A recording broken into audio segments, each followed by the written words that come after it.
সবচাইতে বড় জ্ঞানী কে? মুসা আলাইহিস সালাম একবার বনি ইসরাইলের মাঝখানে ওয়াজ করতেছেন। এক লোক বলল, ইয়া নবী আল্লাহ, মান আ'লামু ফিল আরদ, এই জমিনে সবচেয়ে জ্ঞানী কে? মুসা আলাইহিস সালাম বললেন, আমি জ্ঞানী। আল্লাহ তাআলা এটা পছন্দ করলেন না। আল্লাহ বললেন, না মুসা, তোমার চাইতে বড় জ্ঞানী আছে।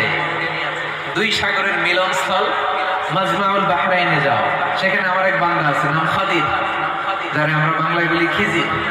আমরা কি বলি? খিজির আলাইহিস সালাম। সে তোমার চাইতে বেশি জ্ঞানী, যাও। তো উনি খিজির আলাইহিস সালামের সাথে নৌকা করে যাচ্ছেন। হঠাৎ একটা চড়ুই পাখি চিনেন আপনারা? চড়ুই পাখি এসে সাগর থেকে পানি খাচ্ছে। তো পানি খাওয়ার কারণে চড়ুই পাখির ঠোঁটে বা চঞ্চুতে সাগরের একটু পানি লেগে যাচ্ছে। খিজির আলাইহিস সালাম বলেন, মুসা, চড়ুই পাখিটা দেখছো? দেখছি।